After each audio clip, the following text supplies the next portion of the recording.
तो यहाँ पर श्री कृष्ण कहते हैं, उदासीनो वदासीनो गुणेव च विचाल्यते गुणावृत्तन्त इत्येवं यो तिष्ठति निंगते सम दुख सुखस्य स्वस्थ समलोष्टा कास्म कांचनः तुल्य प्रिया अप्रियो धीर स्तुल्य निंदा आत्म स्तुति। तो यहाँ पर भगवान कह रहे हैं कि जो वाकई में संत होते हैं, जो वाकई में माया से परे होते हैं, भगवान कहते हैं वो कैसे होते हैं, तो उनके लिए यहाँ पर भगवान कह रहे हैं कि वो उदासीन रहते हैं। पहले उनमें क्या चीज़ होती है कि वो उदासीन रहते हैं। और उदासीन कैसे रह पाते हैं? क्योंकि उदासीन आप और हम कब निष्पक्ष हो सकते हैं? जब हमारा किसी चीज़ के प्रति आकर्षण नहीं हो और किसी चीज़ के प्रति द्वेष का भाव नहीं हो कि ये मेरे पास नहीं है, कोई हर चीज़ से हम निडर हों। तो यहाँ पर भगवान कहते हैं कि जो उनका भक्त होता है, जो वाकई में संत होते हैं, जिन्होंने माया को पार पा लिया होता है, जिन्होंने माया को पार कर लिया होता है, तो यहाँ पर भगवान कहते हैं वो कैसे होते हैं?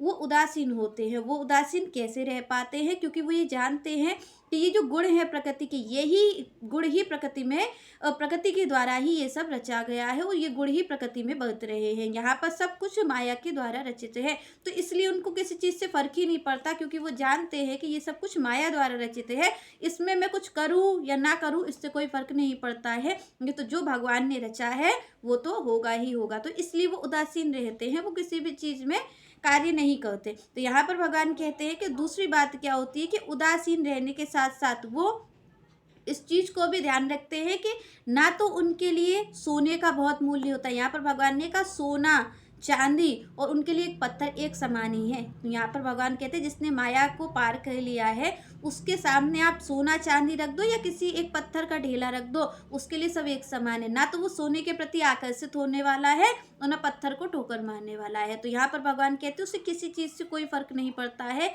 इस तरीके से वो संसार में रहता है। और श्री कृष्ण कहते हैं यहाँ पर उसको चाहे अपार आप धन दे दो तो उससे वो सुखी भी नहीं होगा, और आप चाहो तो उसका सारा कुछ लूट लो तो उससे वो दुखी भी नहीं होता है। क्योंकि भगवान कहते हैं क्योंकि वो ये जानता है कि संसार कि जो भी क्रियाएं हैं आप और हम देखें वो माया द्वारा ही तो रचित है। आप और हम सुख की अनुभूति करते हैं, उसमें भी कहीं ना कहीं उसमें अपनेपन का भाव है। जिस चीज़ में चाहे कोई व्यक्ति हो वस्तु हो, उसमें अपनेपन का भाव है। वो जो अपनेपन का भाव है वही आपको सुखी कर रहा है, और जो अपनेपन का भाव आपका है वो जिससे पूरा नहीं होता है, उसी व्यक्ति और वस्तु से आप दुखी हो जाते हैं। तो यहाँ पर मूल में आप और हम देखें तो क्या है? स्वार्थ की भावना। आप और हम वास्तविक रूप से चाहे किसी व्यक्ति से सुख पा रहे हों या किसी वस्तु से सुख पा रहे हैं, उसके मूल में हमारा अपना स्वार्थ ही है।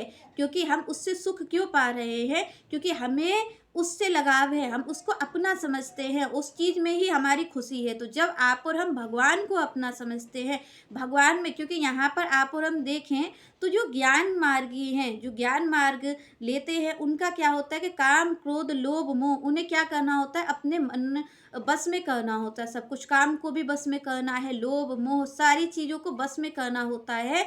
इस तरीके से वो भगवान की उस दिव्य झांकी का दर्शन कर पाते हैं, तब जाकर के जब काम क्रोध लोभ मोह को वो बस में कर लेते हैं। पर भक्ति मार्ग यहाँ पर आपको बस में करना नहीं सिखाती है। यहाँ पर जो भगवान की भक्ति है वो ये नहीं कहती आप काम को वश में कर लो, क्रोध को वश में कर लो, लोभ को वश में कर लो।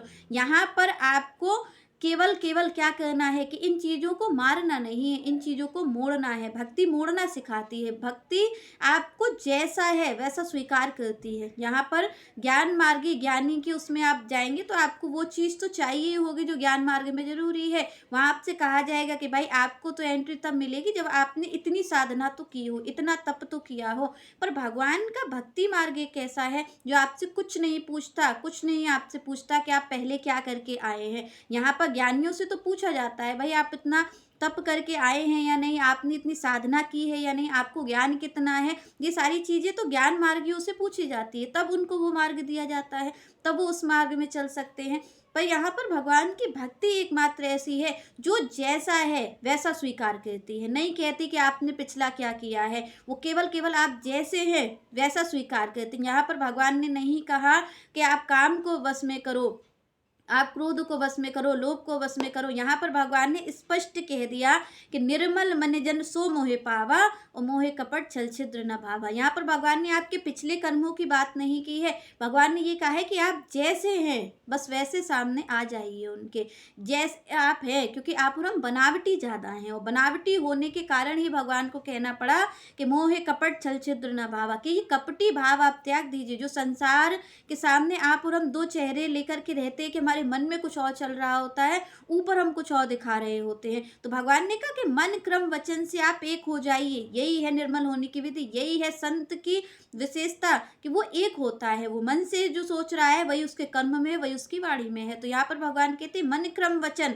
जब आप एक हो जाएंगे तब आप निर्मल होंगे। और आप जैसे ही निर्मल होंगे तो भगवान कहते हैं भाई हम तो स्वीकार करने के लिए तैयार है। हम नहीं कह रहे आपसे कि आप अगर आप ज्ञान मार्गी हो तब तो आपको ये सब चाहिए होगा, आपको वश में करना होगा। पर अगर आप भक्ति मार्ग को चुनते हो तो आपको केवल जैसे आप हो वैसा आपको भगवान को समर्पित कर देना है अपना जीवन। फिर आपका काम भी भक्ति हो जाएगा, आपका क्रोध भी भक्ति हो जाएगा, आपका लोभ, जितनी क्रियाएं हैं भगवान को समर्पित होते ही आप पूरे के पूरे भक्त हो जाएंगे। पर यहाँ पर भगवान ने कहा कैसे, छल कपट से दूर होकर के और निर्मल होकर के जैसे आप हैं वैसे भगवान के सन्मुख हो जाइए। भगवान आपको वैसे ही स्वीकार करने के लिए तैयार है।